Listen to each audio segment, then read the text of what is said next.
क्या कभी किसी ने सोचा था कि अपना प्यारा भारत सिर्फ मिर्च मसालों, इलायची, काली मिर्च के कारण लगभग 550 सालों के लिए एक अंधकार में प्रतिस्पर्धा का शिकार बन जाएगा, जिसको अपने भविष्य के लिए भी, अपने अधिकारों के लिए पूरे 550 सालों तक इन मसाला व्यापारियों से संघर्ष करना पड़ेगा। किंतु कैसे ये मसाला व्यापारी हमारे भारत के मालिक बन गए, इसकी गवाह तमाम पीढ़ियां हैं।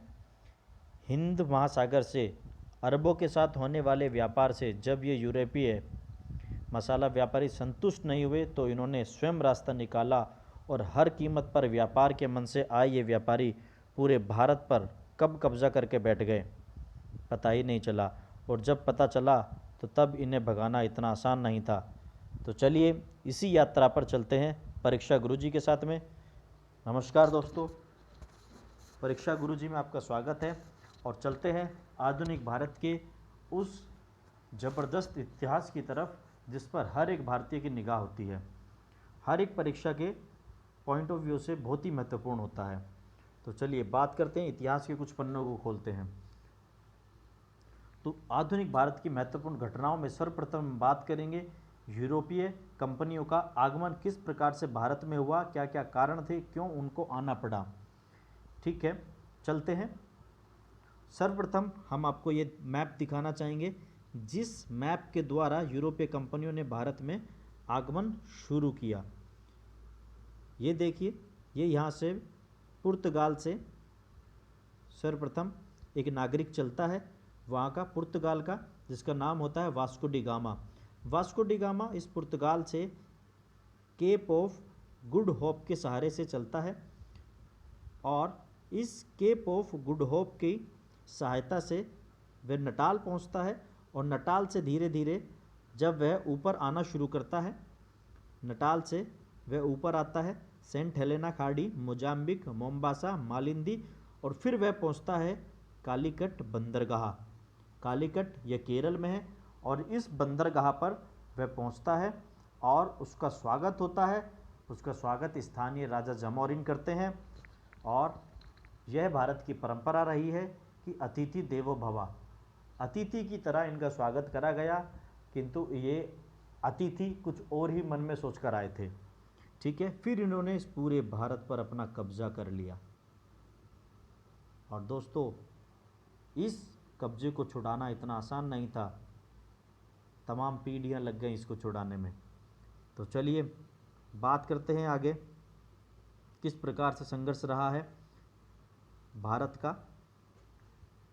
यदि हम बात करें, सिर्फ वास्को डी गामा ही नहीं आए, वास्को डी गामा ने एक रास्ता दे दिया जिसके सहारे से उसके बाद तमाम कंपनियां आती रहीं भारत में और अपने अपने प्रभुत्व को स्थापित करने के लिए उन्होंने समय समय पर भारत का जिस प्रकार से भी शोषण कर सकते थे उसी प्रकार से शोषण किया।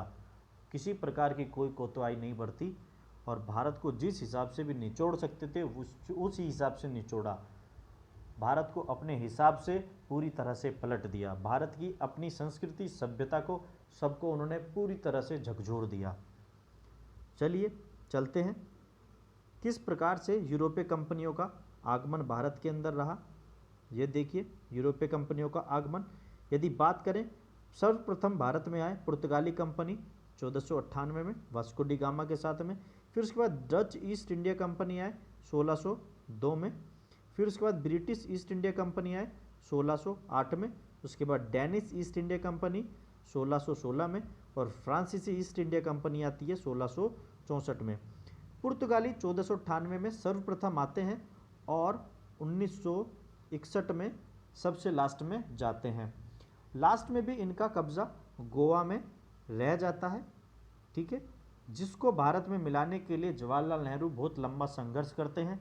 इसी बात से आप अंदाज़ा लगा सकते हैं कि स्वतंत्र होने के पश्चात भी जवाहरलाल नेहरू को यूएनओ का सहारा लेना पड़ा पुर्तगालियों को भारत से पूरी तरह से भगाने के लिए।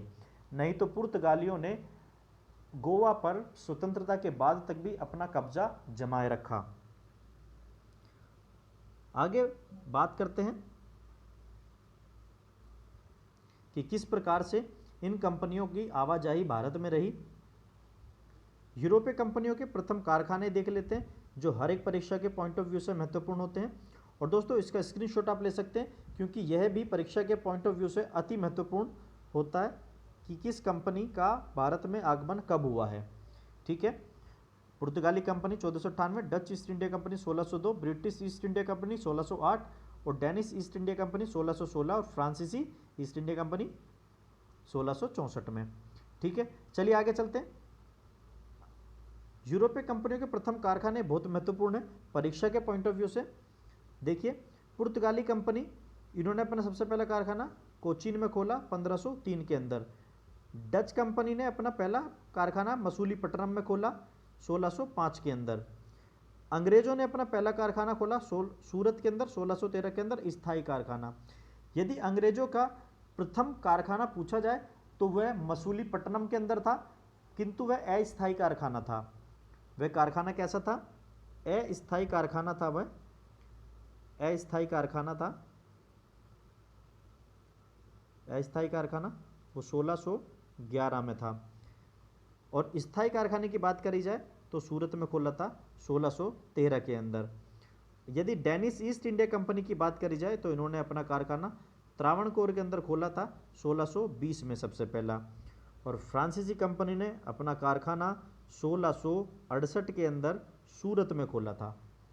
ठीक है, तो चलिए बात करते हैं, इसका आप स्क्रीनशॉट ले सकते हैं क्योंकि यह अति महत्वपूर्ण है।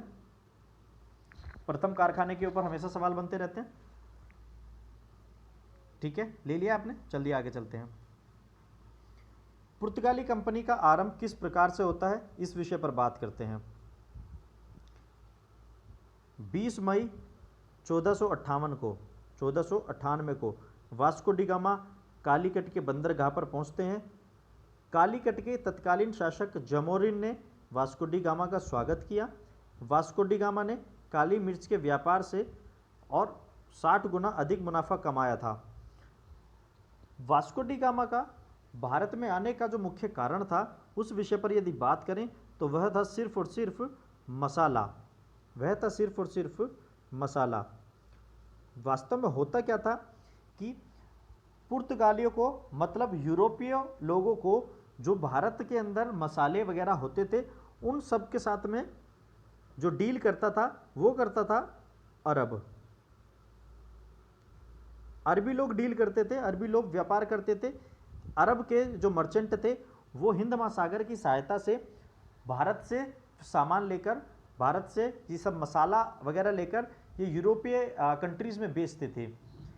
अब इन्हें इस व्यापार से इन्हें कम कमाई होती थी। कम कमाई के कारण इन्हें ऐसा लगा कि क्यों ना उसी जगह से हम माल लेकर आते हैं जहाँ से अरबी लेकर आते हैं।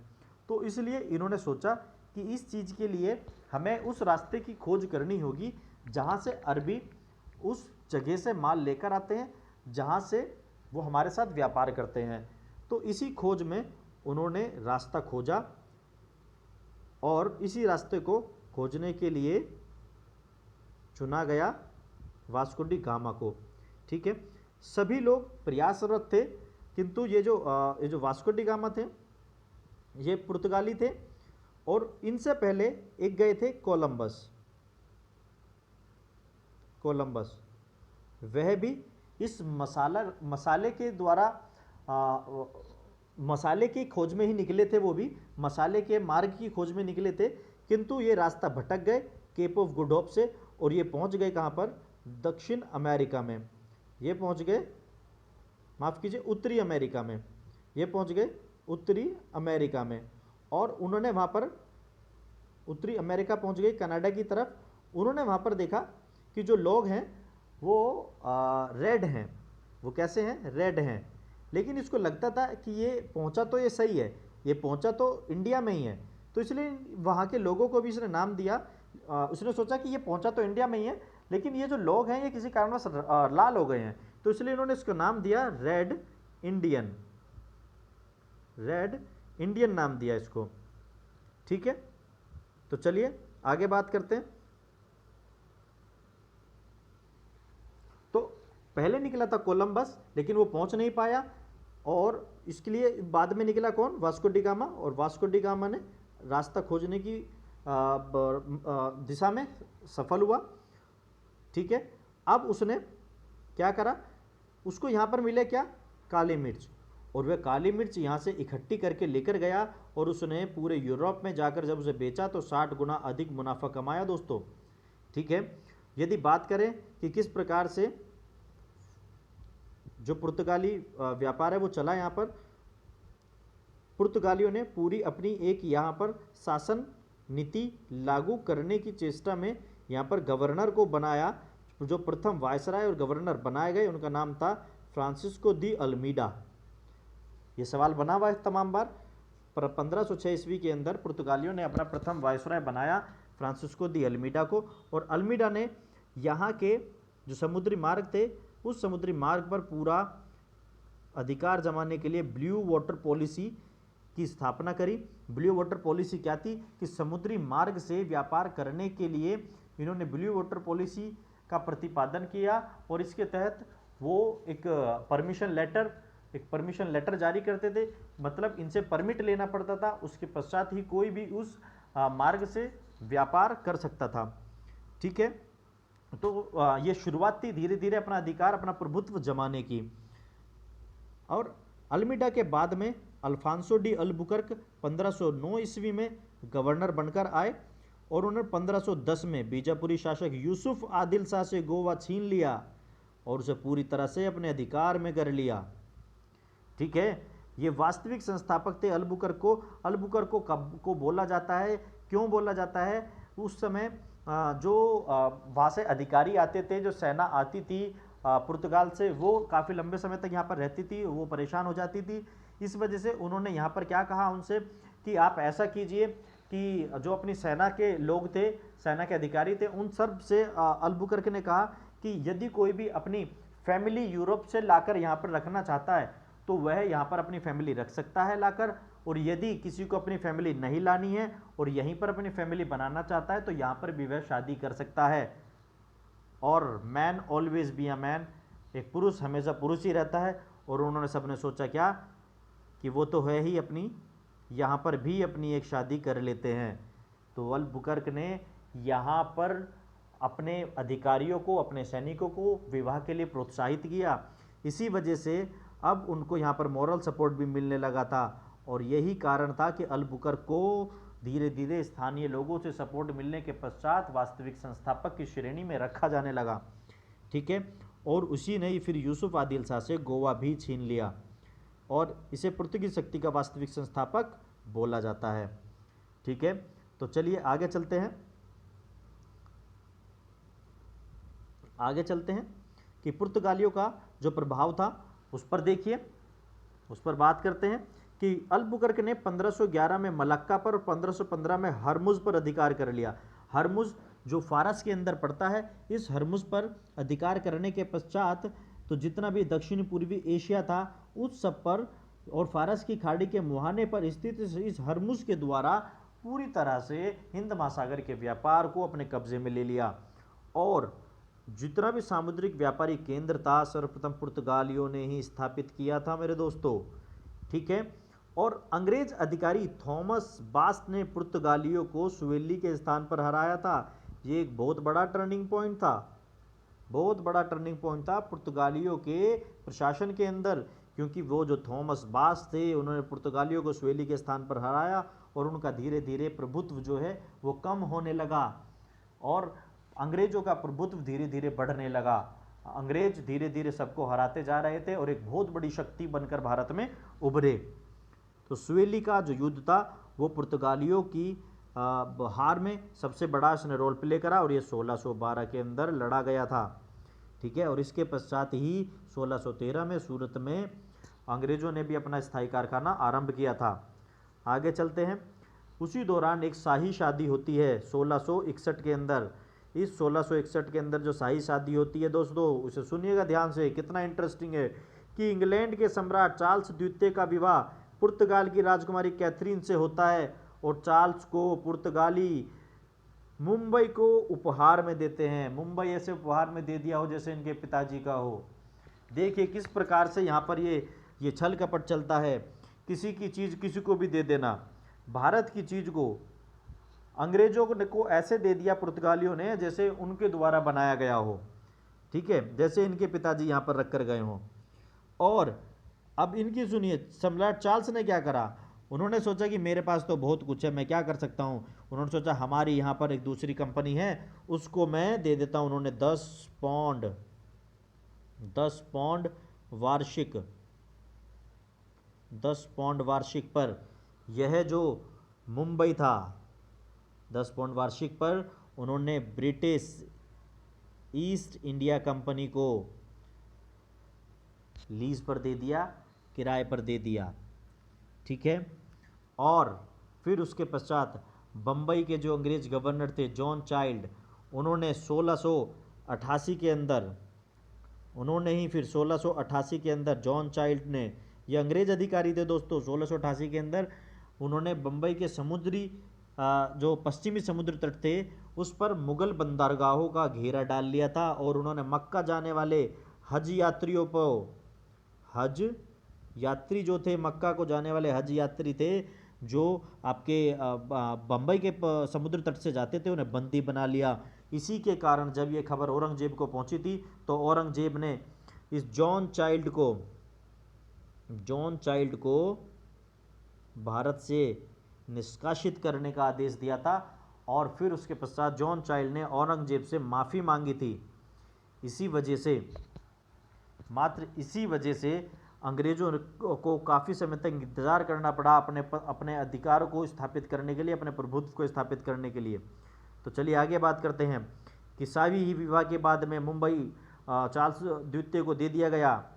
और उसके पश्चात अब पुर्तगालियों की भारत को क्या देन रही है। पुर्तगालियों की भारत को देन देखिए, कितनी सुंदर सुंदर देन है। तंबाकू दिया, ठीक है, बोलो जुबा केसरी, लाल मिर्च, हर किसी का पेट खराब, प्रिंटिंग प्रेस, झूठ बरेब, आलू, बाप रे बाप, मूंगफली, टमाटर, पपीता और कैथोलिक धर्म का जमकर प्रचार किया।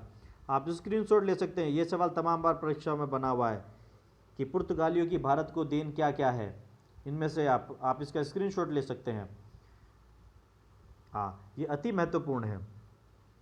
तो उम्मीद करते हैं कि हमारे द्वारा ये लेक्चर आपको पसंद आ रहा है, ठीक है। तो चलिए हमारी आगे भी ये सीरीज चालू रहेगी, और हम आगे, जैसे आज हमने पुर्तगालियों के ऊपर बात करी है, फिर हम आगे डेनिश, डचिश, ब्रिटिश, फ्रांसीसी सब पर बात करेंगे एक एक करके, ठीक है। Thank you very much. यदि आपको हमारे द्वारा दी गई जानकारी पसंद आई है तो इसको सब्सक्राइब कीजिए, लाइक कीजिए। और एक जानकारी और कि हम इससे संबंधित जो क्विज़ होगा, जो क्वेश्चन होंगे, हम कोशिश करेंगे कि कल उसकी वीडियो हम अपलोड कर देंगे, ठीक है। Thank you very much. जय हिंद, जय भारत।